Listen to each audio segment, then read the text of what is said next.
In Arabic, the scholars, they said, Asfalu wadin fi Jahannam is the lowest valley in Jahannam. So where the worst of the worst will be thrown into that place. Asfalu wadin fi Jahannam. So whenever you see whale in the Qur'an, it's a name of a valley or a place in Jahannam. Other scholars, they said, Al-whale ashaddu anwa' al-adab. The worst punishment in Jahannam is whale. Al-whale naw'un min al-adab wa huwa ashaddu. So the worst form of punishment is for those who commit humaza and lumaza. Humaza and lumaza, they are close in meaning. It means backbiting, ridiculing, mocking someone. Humaza behind his back, lumaza to his face. So Allah is warning us about the dangers of backbiting, slandering, and al-ghiba wa namima. So these are very, very serious sins, and it's very difficult to avoid. And this is called afatul lisan, the dangers of the tongue. The tongue is so dangerous, it is what will prevent us from entering Jannah. If someone is committed to his daily prayers and is doing the basics of Islam and he controls his tongue, he will enter Jannah, because for every good deeds you will get 10. But those 10 you lose it, because it will be given to anyone who makes claim against you on the day of judgment. The hasanat will be how Allah will compensate. The settlement of claims on the day of judgment is through the good deeds. So Rasulullah ﷺ said, someone will come with mountains of salah, hasanatun kal jibal min siyamin, mountains of fasting, of prayer, of charity, but fayati waqad shatama hada, he will come while he has insulted this one, backbite this one, hit this one, robbed this one. فيعطى هذا من حسناته وهذا من حسناته وهذا من فإن فنيت حسناته. So people will queue up to claim his good deeds. Oh Allah, he did this to me, he did this to me. So Allah will give them the hasanat. Some people, they are lucky, they will have something remaining after the settlement has been made. But some people, their hasanat is completely finished. The mountains finished. So that's why it's very dangerous, backbiting. Now a lot of people, they say, I'm not double-faced, I'm not scared, I'm brave, I can say to his face whatever I feel. So when you ridicule someone or you insult someone to their face, actually it's more damaging. Because if you look at it, when you backbite someone, they don't know what you said about them, at least they are not hurt. They don't feel the pain. But when you say to their face, it's more damaging, more humiliating, more, so especially if you do it in public. So from that aspect, slandering someone to their face is more harmful. On the other side, backbiting also is more damaging, because the person is defenseless. He cannot defend himself. He is not there to defend himself. So backbiting also is serious from that angle. So both of them, they are very, very bad.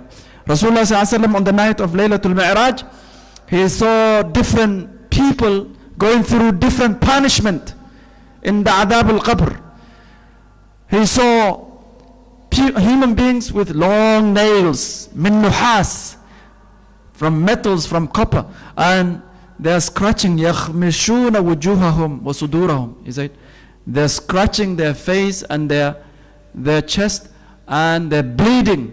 When he asked the angel, who are these? He said, these are people who backbite others. And Allah subhanahu wa ta'ala, he told us, وَلَا يَغْتَبْ بَعْضُكُمْ بَعْضًا, do not backbite each other. It's like eating the flesh of your brother, of your dead brother, someone who has died. You're eating their flesh. So the tongue is the Prophet ﷺ said, هل يكب الناس في النار على وجوههم إلا حصائد ألسنتهم. The people will be thrown into the fire upside down because of what their tongue have committed, harvested. And every single morning we wake up, the limbs, al-a'da tukaffiru lisan. The limbs, they are begging the tongue. They say, ittaqillaha fina, fear Allah in regards to us. In istaqamta istaqamna. If you are upright, we will be upright. And if you are crooked, we will be crooked. So the afatul lisan, the danger of the tongue is very, very serious. The Sahaba, they were so scared of their tongue. Abu Bakr will cry. He will cry. He said, هذا أوردني الموارد أوردني المهالك. He will say this. This tongue, it will lead me to destructions.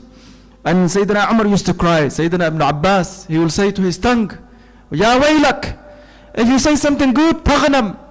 And if you remain quiet about bad things, taslam. See? If you say good, taghnam, you will gain. And if you remain quiet about the evil things, taslam, you will be safe. Like the hadith says, Man kana yu'minu billahi wal yawmil akhir falyaqul khayran aw. Whoever believes in Allah and the Day of Judgment, let him say something good or remain silent. So we have to always remind ourselves, whenever you're socializing, you sit with someone, even for a moment. When you leave that gathering, think about what you said. SubhanAllah, you will find so many ghiba you have committed in a minute. Ghiba. You sit with your friend, with your wife, with someone, a human being. Now on the mobile phone, straight away you're committing ghiba. And that's how we lose our hasanat. So Allah subhanahu wa ta'ala is saying, Wailun, woe to those. This is a dua against everyone who commit kull man qama bil hamz wal lamz. Hammaz, Masha, Binamim. Hammaz, the person who is backbiting habitually, always. And all of us were like that. So we have to constantly remind ourselves. Lammaz is the one who slander or insults someone to their face, or ridicules them, mocks them to their face. So these are two sins. The third sin, Jama'a, alladhi Jama'a. He gathers wealth. He gathers wealth. All his life is about gathering, amassing wealth, acquiring wealth. And then number 4, wa'addada. And he keeps on counting time and again. He's counting. He's hoarding wealth. He keeps to himself, saving it. And he enjoys it, but he never cares about the haqq of others. So in the wealth we have, there's haqqun lisa'ilin wa fi amwalim haqq. In the wealth for Allah describes the believers, alladhina hum ala salatim daimun walladhina hum fi amwalihim haqq ma'lum. There's a portion that's well known, lisa'il wal mahrum. So the person who saves, he works and he saves. Saving and acquiring wealth is not haram. But when you hoard it and you keep it yourself, this is haram. Because the money you have, 100% doesn't belong to you. Some portion of it is haqq for someone else. It's a right for someone else, not your family. The poor, the masakin, they have haqq in your wealth. So, jama'a, he gathers wealth. Wa'addadahu. Number 4, he counts it. Addada is to continuously go back and count. Check it, double check it, triple check it. Always he's worried. So his mind is fully occupied with this wealth. Number 5, يحسب أن ماله أخلده. Because of this wealth, he thinks that his wealth will make him last forever. Because when you have a lot of money, death is not in your mind. If you look at the rich people, how they live their life, death is not in their view. They don't think of death. So the money goes into your head, and you have a lot of it. You just think of enjoying, building, increasing, improving, nothing else. So, and subhanAllah, this is the reality of rich. When you are rich, when you enrich yourself, it's like this money will protect you and preserve you. So these are 5 things that Allah mentioned. And then there will be 5 punishment that Allah mentions. Hutama is one punishment. Muqada, tattali ala al-afida, alayhim muqsada fi amadin mumaddada. 5. So each one of them is commensurate to it corresponds with the sin. So Allah says the people who behave like this, la yunbadan, they will be thrown into al-hutamah. Hutama is a place in hellfire that crushes the bones, the body.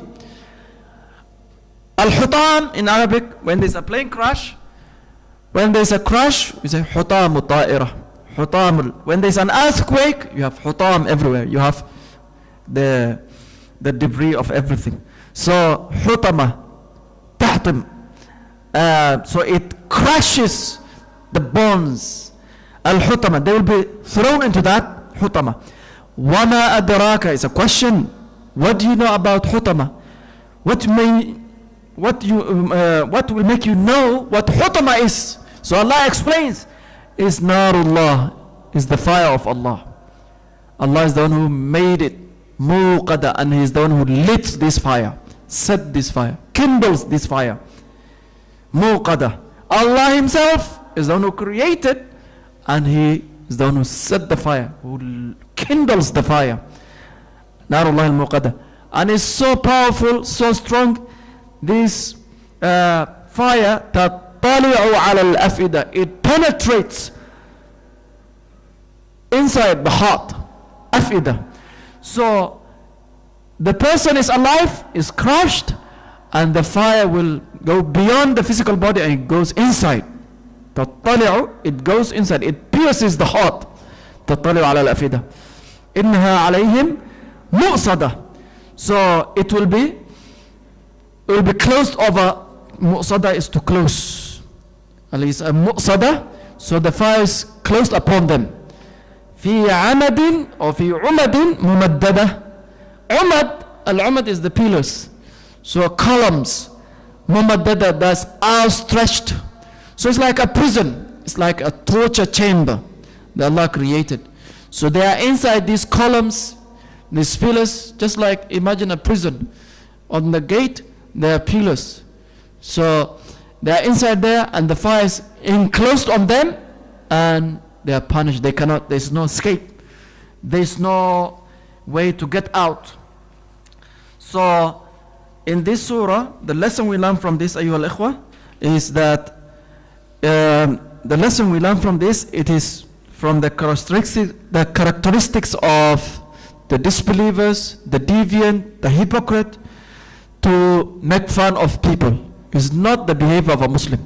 To backbite, to ridicule, to slander is not the characteristics of a Muslim. It is not the behavior of a Muslim. A Muslim should be jealous over his good deeds. Don't dish out your good deeds to others, because when we backbite, we are harming ourselves. So always we should try, as the Prophet ﷺ said, amsik alayka lisanak. He said, hold this tongue, control it, hold it. Especially when you go out, you meeting people, try to control it. And whenever you hear ghiba, backbiting, don't participate in it. Even if you listen to it, you are participating, you get the same sin. So the best thing is to advise when people are backbiting.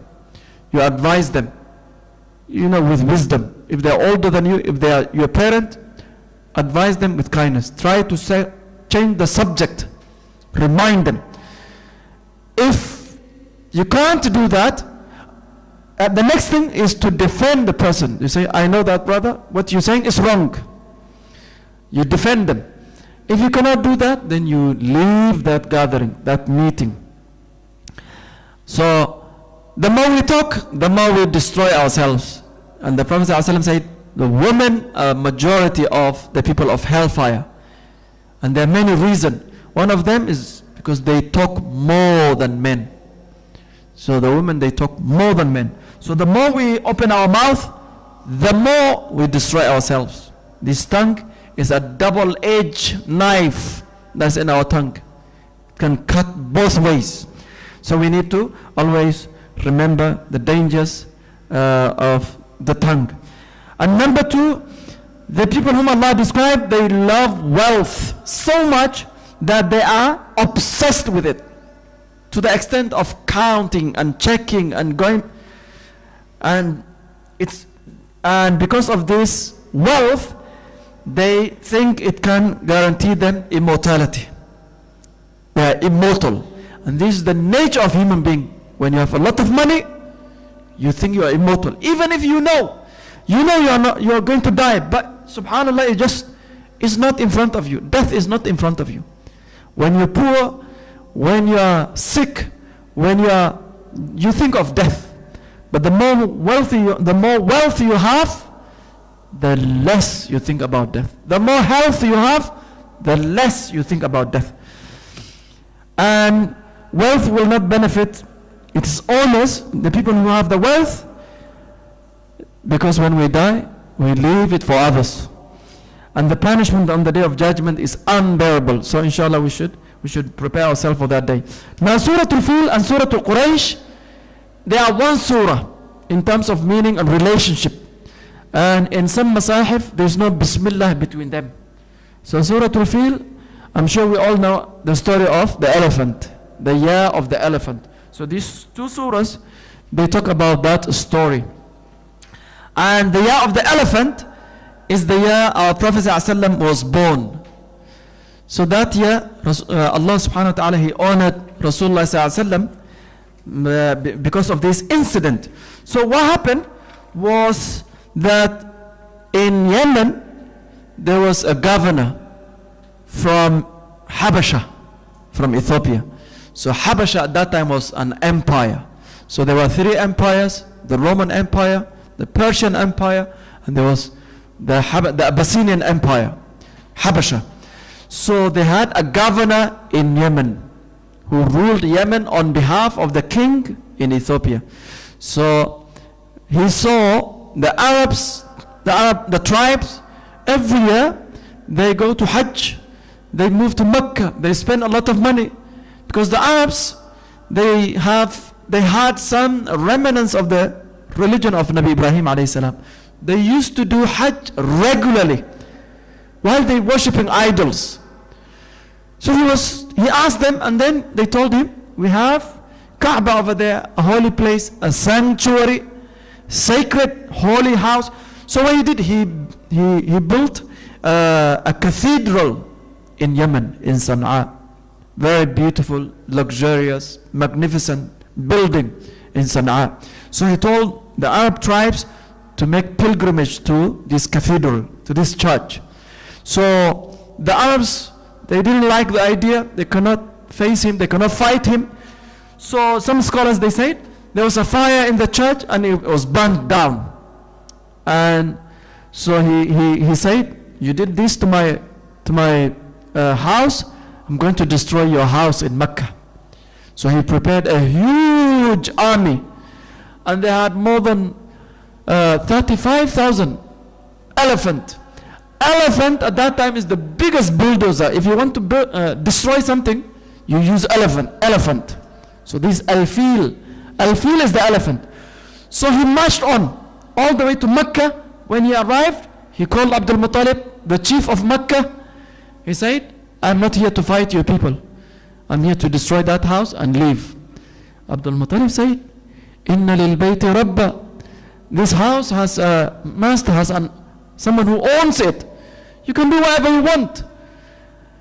So he took his family, his tribe, and they went to the mountains, and they left the city. So Abraha, he camped outside Mecca, a place called Muzdalifah. Muzdalifah is when we do Hajj. Now there's Muzdalifah, it's a plain field land. So he camped that place at night. In the morning they were planning to attack.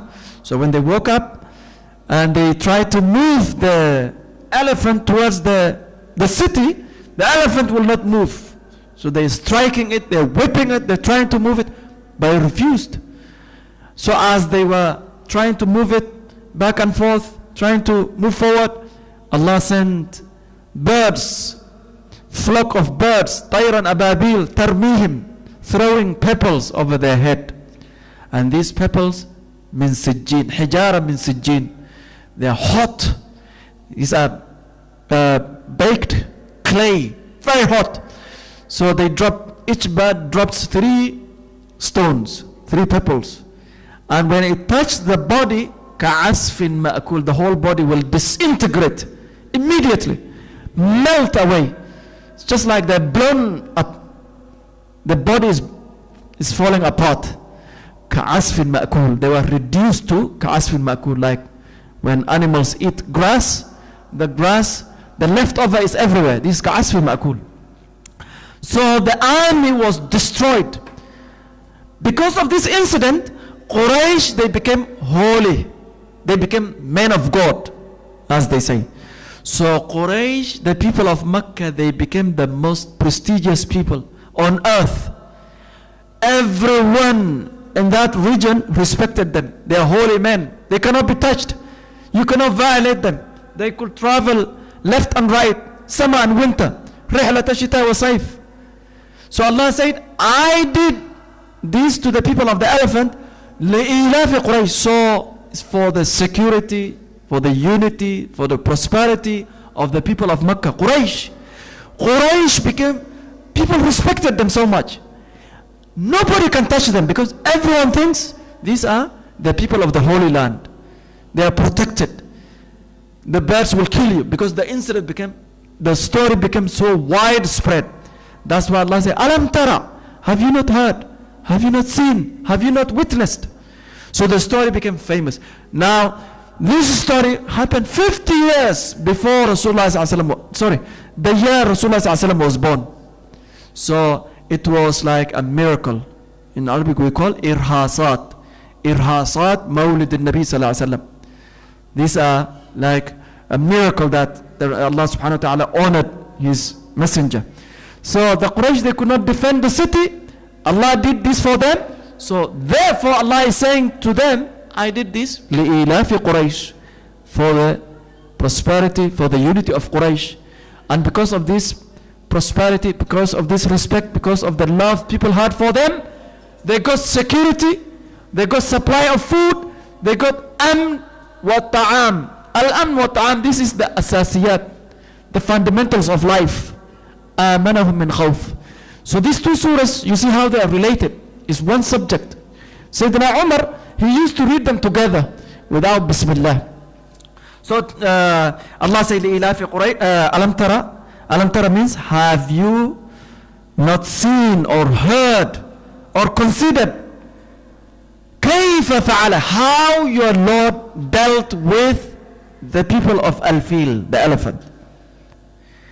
What did he do to them? Alam yaj'al kaydahum, did he not make their plot, their kaid, their plan in ruins? He ruined their plan. Alam yaj'al kayda fi tadlil. Wa arsal, how did he do it? Wa arsala alayhim, he sent tayran, birds ababil, that was flying in groups, swarms of birds flying over the army. Doing what? Tarmihim, throwing. Rami is to throw. Bihijara, rocks or pebbles. Means sijjin from hellfire. From clay that's baked, that's very hot. Faj'alahum, and he reduced them ka'asfim, like grass or chaff, ma'kul, that has been eaten by animals. So when the animals eat the grass, the leftover, what falls from their mouth, is everywhere. So the body parts became like that. Why did Allah do this? لِإِلَافِ Quraysh. This is how they are related. So if you look at لِإِلَافِ Quraysh, there is a sentence missing. So Allah said, إِنَّا أَهْلَكْنَاهُمْ, we destroyed them, لِإِلَافِ Quraysh, for the benefit, for the unity, for the security, for the privilege of Quraysh. Quraysh is the people of Mecca. إِيلَافِهِمْ, and for their security, when they are making commercial trips, رحلة الشتاء, a business trip, their caravan, in the winter, they will go to Yemen, as far as Ethiopia. In the summer, they will go to Syria, Sham, Greater Sham. And they are untouchable. They enjoyed life for 50 years. Because of this, because of this incident, they were honored. Everyone will stand up for them. These are men of God. These are Ahlul Bayt. So, therefore, Allah said, فَلْيَعْبُدُوا. The fa is fa'us sababi. Therefore, they should worship, respect the Lord of this house. Because of this house, they got this respect, this prestige. They should worship. They should show gratitude. They should listen to the Prophet. But they are not doing it. الَّذِي, the one, أَطْعَمَهُمْ, he fed them, provided food for them. Makkah, there was so much food. The fruits from every corner of the earth was in Makkah at that time. It became a business hub, Makkah. Min ju'in, he fed them against hunger, and manahum, he gave them security against khawf. So the lesson we learn from these two surahs is that all of us, there's a story of feel in our lives, story of the elephant. Allah has done something good for us. We might not see it. Allah has done a miracle for us, has protected us in so many ways. When we go back to our houses, when you step in your house, be grateful. When you wake up in the morning, be grateful. The blessings that we have, just like Allah has given us food, jobs, families, security, unlike so many millions of human beings. So, فَلْيَعْبُدُوا, we should show gratitude. And the essence of worship is gratitude, a-shukr. A-shukr ruh al-ibadah. Shukr, being grateful, is the essence of worship. So that's why Allah subhanahu wa ta'ala is reminding us in this surah about being grateful for the blessing that Allah subhanahu wa ta'ala has given us. Barakallahu li wa lakum fil Qur'an al-azim wa nafa'ani wa iyyakum bima fihi min al-ayati wa dhikri al-hakim wa jazakumullahu khair. Barakallahu.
we cannot